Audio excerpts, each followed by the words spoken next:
Good afternoon to everybody. Thanks for clicking on to today's Tropical Outlook. It is the 28th of September and we have got the action in the global tropics of the Northern Hemisphere at the moment. We've got a tropical storm over the East Pacific, Narda. We've got the TD9 that is roaming the waters and pretty much over eastern portions of Cuba at the moment here. Once that system lifts a little bit further north, we are likely to see this system consolidate and develop.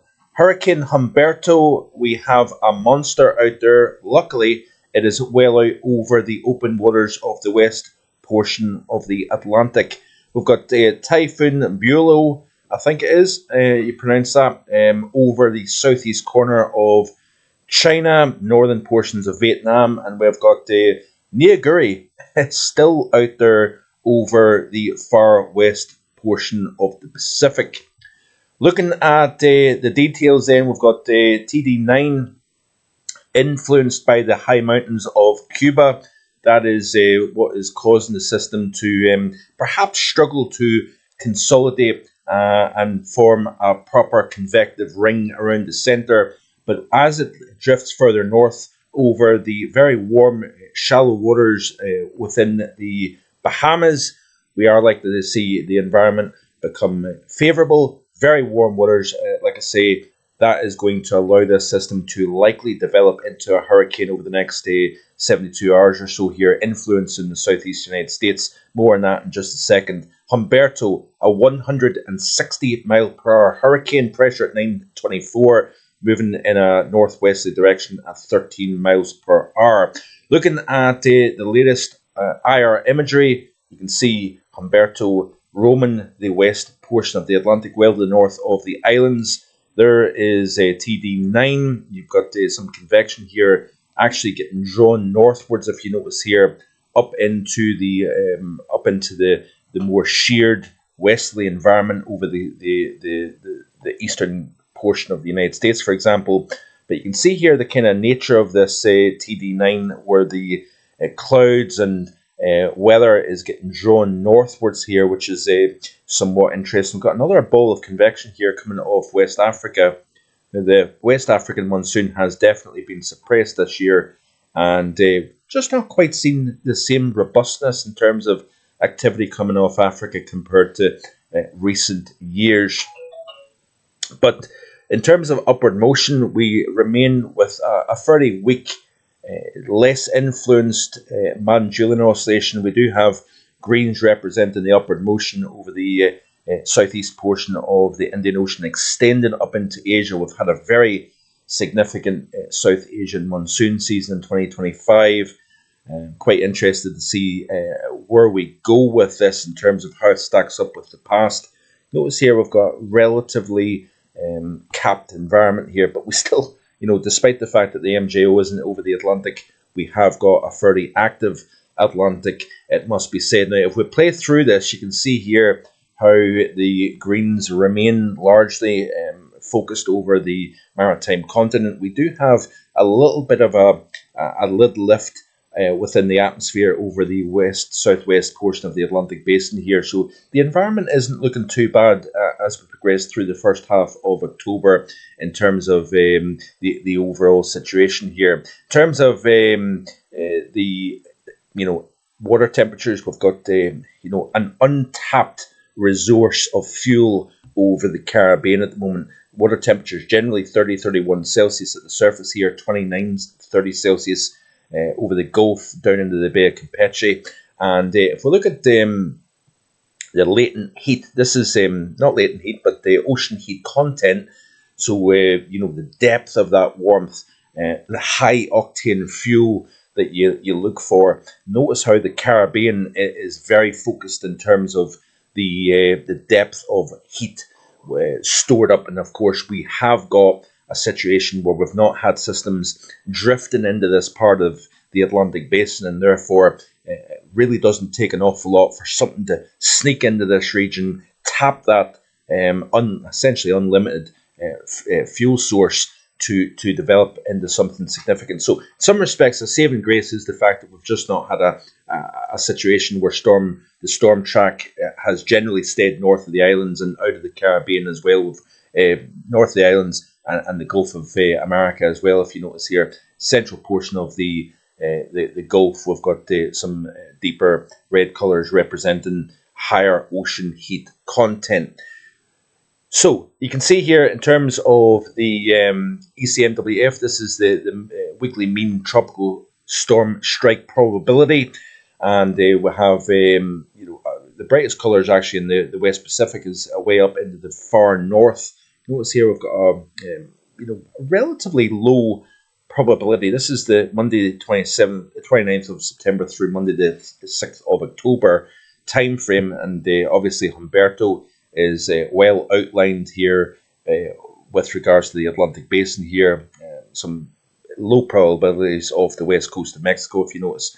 If we go into the following week of the ECMWF, this is 6th October through 13th of October, and those brighter colours are actually less, if you notice here. So the European model is not as enthusiastic in terms of seeing any significant development, according to this at least anyway, in this time frame. It's going to be interesting to see as we progress through the month of October how this pans out. This is the 13th through the 20th. You notice here again we do have some low probability, kind of generally 10 to 20%, extending from the far South China Sea up to the east of Japan, little area on the east coast of India. Had quite a robust low pressure region monsoon trough.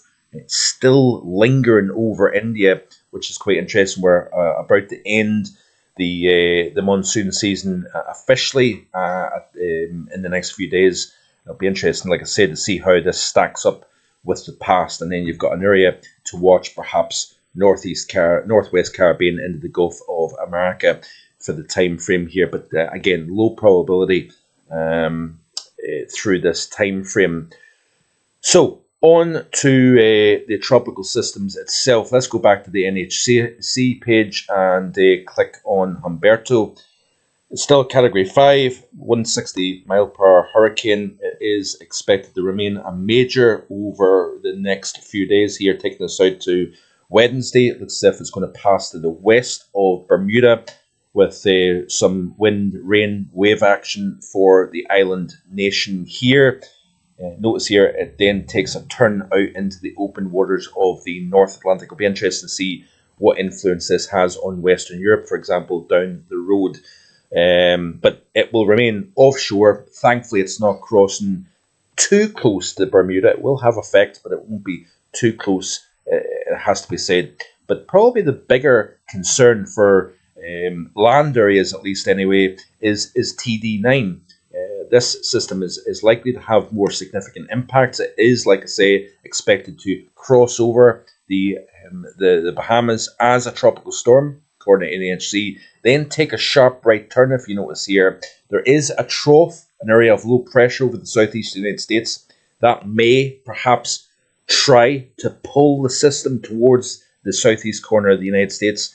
But generally speaking, NHC has this system staying off the coast. We are going to see indirect influence, heavy rain, for example, coastal wave action, rip currents, the usual kind of stuff when you've got a tropical system fairly close by. Notice here, it is expected to become a hurricane once it lifts north of the Bahamas, east of Florida. You're over essentially the loop current.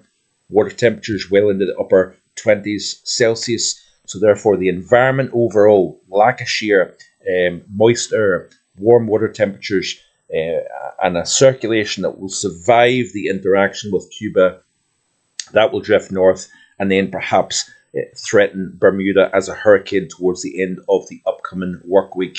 So we will continue to monitor this space going forward. Let's have a look up close at Humberto. Very, very robust, well-organized, symmetric look to it. Strong convection surrounding the eye. Still a very well-defined eye. It looks as if it's starting to try and close up slightly. So perhaps somewhat of an eye wall replacement cycle or over the next 12 hours or so is would not be a surprise, really. As you can see here at the very end of the loop, how the eye contracts and tightens up. What's going to likely happen is we're going to start to see an outer eye wall develop. That will close off, and then a new eye will redevelop. And that is quite typical with the high-end hurricanes. But very nice IR presentation for sure regarding Humberto. Looking at the overall model, very strong consensus with the global models of this system, turning eventually more northerly, then sharp right-hand turn as the jet winds then start to pick this system up and propel it into the northeast portion of the Atlantic. So let me just see what else we can show. Now this is the ECMWF. This is the 850 geopotential heights cyclonic vorticity. So you can quite nicely see at the 850 level the region and how the model portrays this situation to develop. Now, very close together, TD9, that will become Hurricane Tropical Storm first, Tropical Storm Imelda, then Hurricane Imelda. It will track very close to the east coast of Florida, but it is likely to remain offshore with, like I said, fringe effects. There's Hurricane Humberto, Category 5, fairly close together, but we have got a ridge building over the top, but then we've also got jet stream winds that will force the turning. But you notice here by the time we reach, according to the ECMWF, Imelda is expected to threaten the Carolina coast, specifically South Carolina. Notice here how tightly, how close together Humberto and Imelda is by this stage. This is out to the beginning of Wednesday this upcoming week. And these two systems are going to act and respond to one another's circulations here. But notice here by this stage, according to 6Z on Wednesday, October 1st, these two systems will begin to pull apart. And you notice here that according to the ECMWF, Humberto catches the westerlies and takes a right-hand turn. Also notice here that we've got region building over the top of Imelda, and that is going to kind of get this system stuck. Perhaps winds coming around in a clockwise fashion around this area of high pressure, cuts off that exit for Imelda and pulls it westwards into potentially the Carolinas here. So this is obviously one outcome. I want to show you also the H-Wharf. Let's have a look at the hurricane models then and look at the H-Wharf with TD9 in particular. And you can see here, if we go to the radar and the mean sea level pressure, go back to the current situation here, and at the moment fairly disorganized. A lot of the reasons for that is the interaction with the high mountains of Cuba, but it's as this system then pulls northwards through the Bahamas and then clears the Bahamas, you notice that we start to see the convection, the precipitation band, and now starting to fully circle the system itself. Notice here also that it's lifting northwestwards towards the coast of the Carolinas, but according to the H-Wharf, it remains offshore. There's the island of Bermuda, which is quite interesting here. So according to the H-Wharf, it is taking it fairly close to Bermuda, but the focus, the center of the system itself, will remain offshore. Looking at other hurricane models in, let's have a look at the HAFS-A model and see what it's indicating here real quick. You can see here again, like the H-Wharf, once it clears the Bahamas, it starts to become a little bit better organized. Start to see the convective bands. Doesn't look quite as prominent, but yeah, pressure dropping in the center into the 960s, so it will become a hurricane. NHC has said the same thing, but it looks as if, again, HAFS-A, H-Wharf keeps this system off the east coast of the United States, but yet the ECMWF takes it very close to South Carolina, if not on shore. What impacts will it have? Well, we are going to see heavy inland rains. There is concern for the orographic influence of this system developing into a hurricane, making a close approach in the southeast of the US, and heavy precipitation over the mountains, for example. And if we look at the QPF model here, this is rainfall projection over the next 5 days. And we do have upwards of perhaps 10 plus inches, 10 to 15 inches of rain. But it looks as if it's staying offshore, which is quite interesting here. We will look at this over the next few days here on Marv Vogan Weather on the European Outlook. We'll look at this in